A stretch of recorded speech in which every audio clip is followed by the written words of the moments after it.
All right, everybody, welcome to Java with John, MAISA's new webinar that connects Michigan's ISD leaders over a virtual cup of coffee. And I have one right here.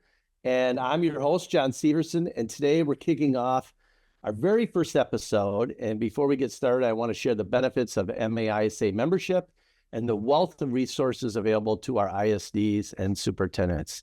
So at MAISA, we are focused on 4 areas of service and support. Advocacy, which is tied to legislation, of course, professional development, training, and events tailored to ISD superintendents and first-line administrators. Networking, we have amazing networks across the state. We're all working to solve problems together and innovate new solutions. And resources, policy updates, templates, research, and dedicated superintendents and tools. And our mission is to empower ISDs as champions of student success and education. So today we will be focusing on how an ISD superintendent fosters and nurtures relationships with local districts.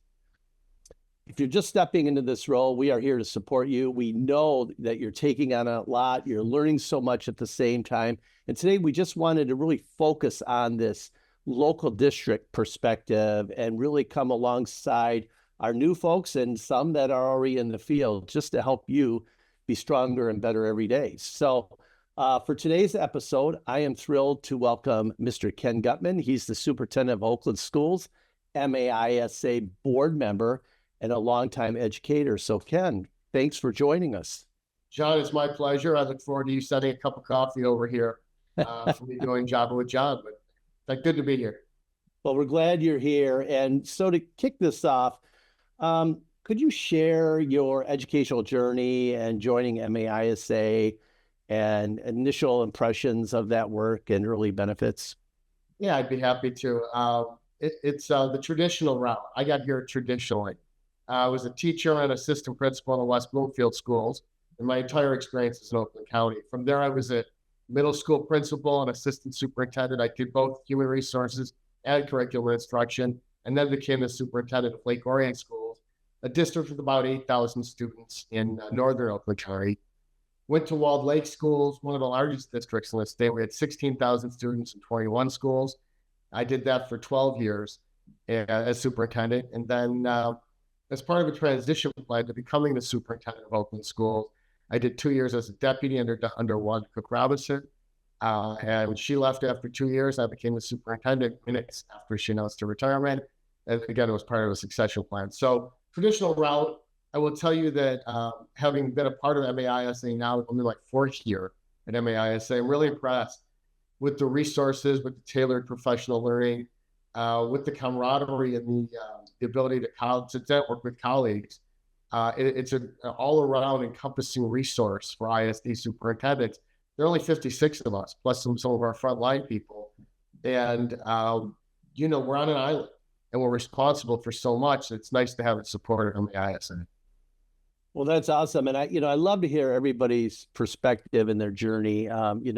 Traveling across the state, I get to hear so many different ways and pathways to get to this position. So we're going to jump right to it. And I want you to talk a little bit about Oakland County, how many districts, what they look like, differences and similarities. Give us a perspective of Oakland County. Sure. Well, we're well-resourced, so I'm going to get that out of the way because people know that, and I don't bemoan that fact. I wish everybody had the same level of resources. But we have 28 school districts, 23 charter schools, 175,000 students. And we run everywhere from rural to urban to suburban. We have everything in Oakland County, which makes it good. And we're also, I would say, a purple county. So, we have a little bit of everything to make things confusing and challenging. High political involvement across the board. And so it makes it fun. There's nothing we don't have here in the county, but that challenge of working with everyone across political lines, we have to continue to stress that children are not a partisan issue. That what we do for children is about children and not about Democrats, Republicans, independents, it doesn't matter. We fight for children. And that message is well heard, and everybody says they support children. And that's not just in Oakland County, it's across the state. I look forward to people demonstrating that a little bit more. Well, I like that perspective of being a Purple County, and it kind of leads into this question. You know, you have such a wide range, different types. So how do you establish and maintain trust while fostering and enhancing a collaborative relationship with superintendents and the school boards of those local districts? Yeah, good question, because without relationships, we're nothing, right? It's my 16th year as a superintendent, and I can tell you what, the one thing that has always worked is building relationships. And so my first year, I went into all 28 districts, met with all 28 superintendents. Our board didn't think it could be done. I said it could, and then I had to make it happen. And it wasn't about going into districts and telling them what the ISD was doing. That's this year's work. It was about going to districts and listening. What do you need to be successful? How has the ISD supported you? What are a modified SWOT analysis, essentially, but a little more casual? What can we do for you at a local level? And then building on those relationships. I will tell you, I keep a list of superintendents on my desk and make sure that I'm talking to all of them.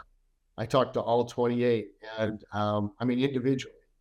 I also take all new superintendents out for breakfast or lunch, share with them what we do, listen to their journey and help them. But again, it's about relationships.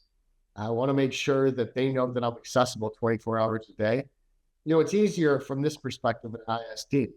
As a local, you're up all night worrying about a situation. I feel like in this role, you're helping them, and then they're up all night worrying, and then you're getting the call in the morning finding out how it went. From that perspective, it's a little bit easier. But I spend a lot of time working on this relationship piece. I see something in the paper, I see something on the news, I reach out and say, how can we help? And we provide some opportunities for superintendents. We provide our locals with 48 hours of crisis management for their first crisis of the year. We provide new superintendents with superintendent training opportunities. I just want to make sure that what they need, they get, and that we really are a service agency for our locals as much as for anybody. So I hear this always in our work, you know, the relationships, they're so important. And I think one of the pieces I want to ask you about that, do you feel people can just reach out to you anytime if they have an emergency? Because sometimes for a local district, it's a very lonely position, right? And they have to have a couple people that they can really reach out to. Have you built that kind of system or a relationship in Oakland County? Absolutely. I get calls all the time. And in fact, last night, the last call came in at 9 o'clock last night over whether a district's payroll was going to be met. Yes, absolutely. I don't think there's a superintendent in the county who wouldn't call, and the veterans do as well. Now, I had the advantage of being the longest serving superintendent in the county before I became the ISD superintendent. So it takes time to build those relationships, but that trust is there to the degree they'll all call. And I want them to. I want them to call me because it won't go anywhere. It stays private, and they can go back to their district and save face or whatever they need to do, or handle the situation in a way that nobody knows they had to reach out. It's okay. It's safe. I think those relationships are so important in building that trust. And I think, you know, part of the next part of this question would be, we know that LEAs have this autonomy. And so how do you lead in such an environment when they have, their own systems and they want to be that leader? How are you a servant leader? How do you come alongside so you can respect that at the same time provide support when you know they might need it? I think the biggest shift for me going from a local to an ISD was the shift from power to influence. We don't have power over our locals. We have influence over them.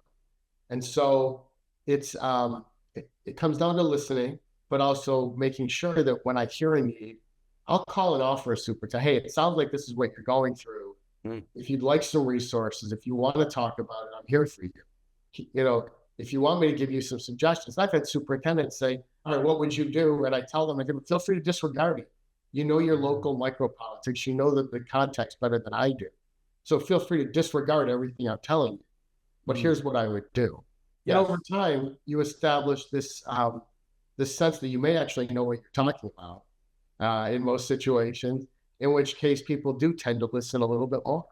And I'm not hurt if people don't take my advice. Again, I'm not living in that. When you live in your local district, you know the context of what you're saying.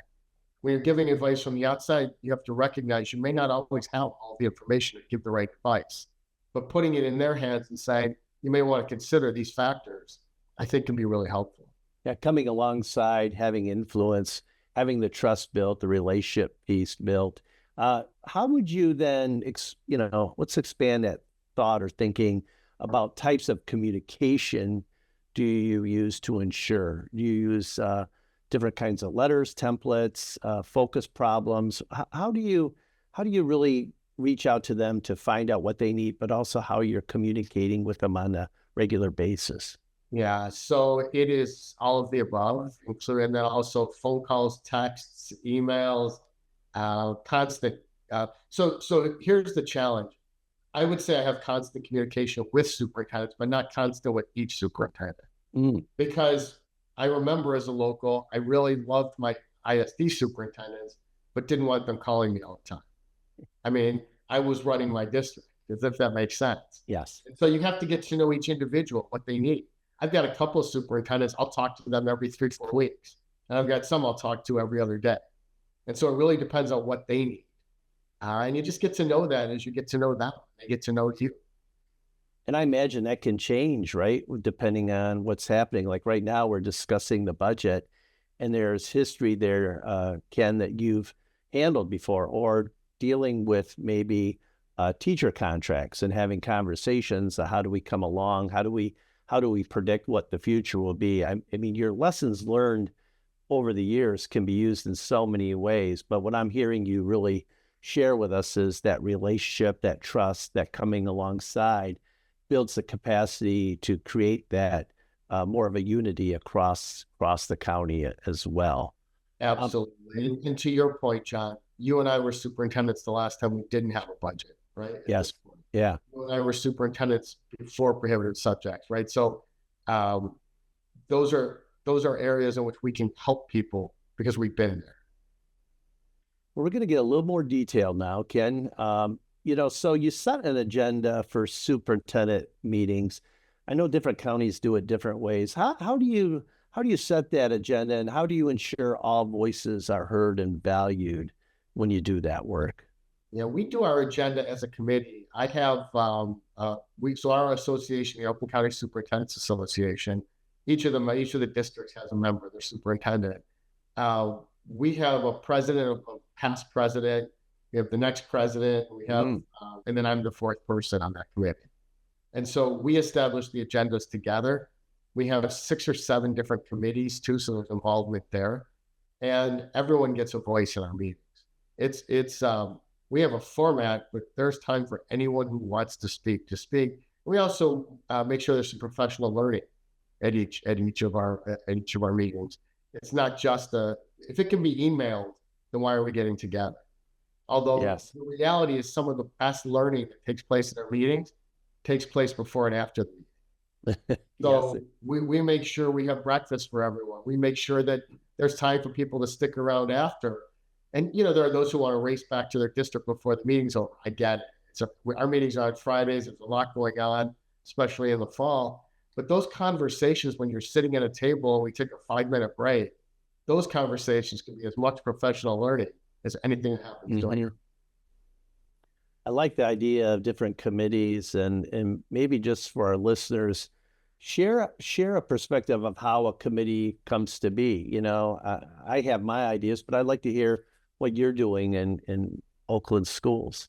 Yeah, it's based on need. So we have a special education committee. We have a technology committee. We currently have an ad hoc committee to consider whether our county needs to go for a countywide millage. And that's an ad hoc committee, so it's not a permanent committee. We have a safety committee that we just added a few years ago, and I don't know how we didn't have one before, right? I mean, because we share best practices across our 28 districts in terms of safety. And so if someone has an idea for a committee, last year we had a new superintendent say, why don't we have a social committee? It lasted about 2 meetings, and we all love each other, but we all have lives, and so we don't really do anything socially. But it was a great idea, and so we did it until it faded out. So there's a natural attrition for some of these committees as well. Well, I can imagine then your agenda has different voices, maybe different superintendents leading a issue or problem or a committee. Is that correct then? It's not We just do. you in front of everybody and No, it's a local superintendent who runs the meeting and facilitates it. And yes. each of the committees is spearheaded by a local superintendent. I have my place on the agenda, although I can't help myself. I made sure I shared some ideas on all of the different items, which is fortunately still welcome. Yes. But no, that meeting is more led by locals. And with that buy-in, again, I have influence, but they're really listening to each other, which I think is more powerful. Well, I had a question about merging ideas, but I think you really, really talked about it here is when these ideas come along, look at people, maybe you run with the runners in some cases, or there's a real issue that people feel they need more support. You can dig deeper with your superintendents, and you have different strengths, right? We have superintendents who might come from more of the HR background, more that maybe someone had a CTE background that's able to really give a different perspective. Are you able to really pull those different voices up and show their ability to really add to the group's work? We are, as they're comfortable doing so. And one of the challenges we have, John, is of our 28 districts, 13 superintendents are in their first year or year and a half. Wow. So, and we're finding that superintendents are coming in with much less experience than they used to come in. I will tell you that Oakland County used to get a lot of veteran superintendents, and we don't anymore. The first year superintendents coming out of the ranks, and they haven't spent as much time in the ranks as a lot of people did traditionally. And that, I mean, there are a million reasons for that. They're all great people and capable of doing the job. But what we're finding is a lot of what we're doing now is going back to really explaining everything deeply, why things exist, what the history is, what happens if we don't, the old cliche, if you don't learn history, you're doomed to repeat it. Where we run into a lot of that in our profession. And so trying to explain to these new superintendents where we've been as a profession and what some of the pitfalls are from some of the ideas that we've tried. And yet it's also organic. If our team feels like they want to go for something, we'll go for it. We'll go for it. We listen to every voice in the room. You raised something too within there. So I have a question on federal and state mandates and legislation. And it's interesting, if you've been in this game a long time, you can remember who proposed that original legislation, right? Why did they do that? And how technical every word could have a stronger meaning than maybe your perception of it, right? When you first review it. So when you're working with your local districts, and Oakland has so many there, what have you found to be the best way to come alongside in that advocacy work and supporting them and helping them with their understanding? It's meeting them where they are. And again, that comes down to being in their district, being present with them, and understanding what their needs are. We don't always agree on everything as a county. And like I said, we have rural districts, we have urban districts, we have suburban districts. And so I can tell you, even our legislative committee, which is our largest committee, our legislative committee doesn't always agree on everything. Yes. And because we can't always advocate for every single person the same way. And so you have to understand what each district needs. We do have some rules with that, by the way, which, for example, if you're a member of the legislative committee, you can't go out and reach out to legislators until you've told our lobbyists. Jerry might appreciate that. Because they'll be out there in Lansing and wait, my superintendent said what?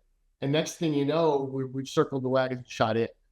Yes. We're not on the same team. So you have to meet each district where they are, knowing that every decision we make won't necessarily be what's perfect for every district. Something I think about with what you just said, legislators have said to many of us, if we come in and request something or we advocate for something and we're divided between associations or districts, they're not even going to give us the time of day, right? And I think in a lot of things we do, we should just pause for a second, see where that legislation is, see how it impacts all the districts. That's what we do at MAISA. And I think it's also with new ideas. Do you take a pause and scan and say, okay, has someone been down this road before, or are there tools or supports that already exist? I know that Oakland Schools has done an amazing job, just like others with your shared lobbyists. You come alongside and we've been working together. People can see these template letters that come out, and also our ability to be very focused, always on advocating for our kids. Is there anything that our new people should be aware of when we talk about legislation? Anything that really sticks out in your mind to think maybe twice about something before you jump in right off the bat? Is there anything that really stands out to you, or a lesson learned that you want to share that comes to mind? Yeah, I think the biggest lesson is see where every association is on it as well. Make sure you advocate for districts in your county or in your ISD, your RESA, your ESA. Make sure you're advocating for that. Also see where everybody else is. I think to your point, Joe, we look really bad when MAISA, MASA, and everybody else take different positions. When that happens, all of our voices are lost. And so where are those areas where we can all find some common ground and then go heavy together behind something? And don't rush it. Don't rush it. A lot of legislation is killed early. The other thing is continue to maintain relationships with legislators. We host, even tomorrow morning, we have a legislative breakfast for all of our Oakland County legislators. We do that every month. And sometimes we do it by quadrant in our county. But bring them in and say, so what's going on? Now, we've had the experience where we'll say, what's going on in the legislature? Nothing's going on. The next day they drop a bill. We don't love that. Yes. And that does happen. But bring them in and listen to them. And then go to Lansing and spend time with them. Go to DC. We spend a lot of time in DC because we often forget that they have a big effect on what we do as well, especially now. Yeah. And so a lot of listening to each other, to our districts, and then listening to legislators. But also, once you build a relationship with legislators, you can push back a little bit.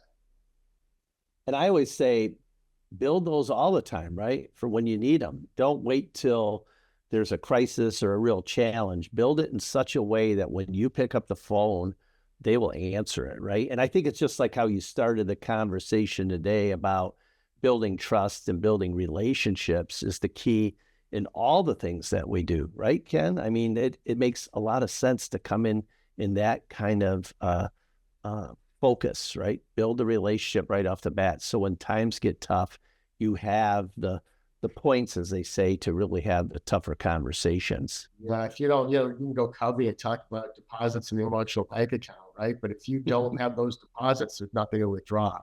The other night I got a text from a legislator saying, what do you think about this bill? And I texted her back and said, I think it's crap. And you can do that when you have a relationship. Without a relationship, I'm mature. Yeah. And I think for our association, we need everybody to be in that space. Every part of the state needs to be in that space because it makes us, as we say in our motto, better together. Ken, anything else you'd like to share with us today? Any other comments or anything that you'd want to share to the newer superintendents or other people in the field that's been really important to you, or anything you want to express that maybe we didn't hit upon? I would just say this, Joe. We're in some of the most challenging times we've experienced in education, both locally, statewide, nationally. And I still believe, and I don't mean to get all Pollyanna here, but I still believe that we're going to get through this and be stronger. We have challenges with literacy. We have challenges politically. We have challenges in the ways public schools are perceived. And at the same time, you look at the Phi Delta Kappa poll every year, right? Public schools are terrible, but my public schools are great. Well, how do we bridge that gap? I know this, and I don't mean to get corny with the MAISA slogan, but we are better together. And the more we can stick together, advocate for areas in which we have common ground, and fight for children individually, fight for individual children together, we are better together. Well, thank you, Mr. Gutman, today for joining us and your thoughts and commitment to public education. We're at a point where we're going to wrap up this episode, our first one. I want to just touch again on our 4 areas of support and advocacy. We talked about advocacy with legislation today. We got a little bit into that, so thank you. Professional development, I think you gave us some excellent points to focus on. our networks. I know Oakland Schools, for example, one of your amazing staff is the leader of GLN this year, Carol. So we're so appreciative of her and our resources that we continue to work together on. I think it's really important for our members to know that MAISA is connected to all the lobbyists, for example, so we can ensure that we have the best message. So this is our first episode. Mr. Gutman, you are amazing. We so appreciate you. Thank you for being the first speaker. To all our guests, what we're going to do is we have a Java with John, go maisa.org. We're going to get that out to you. So if you have any follow-up questions for Ken, we're going to send it to him or we'll answer them for you. But until next time, we ask, keep leading and serving with vision and passion. And remember, we are better together. So thank you.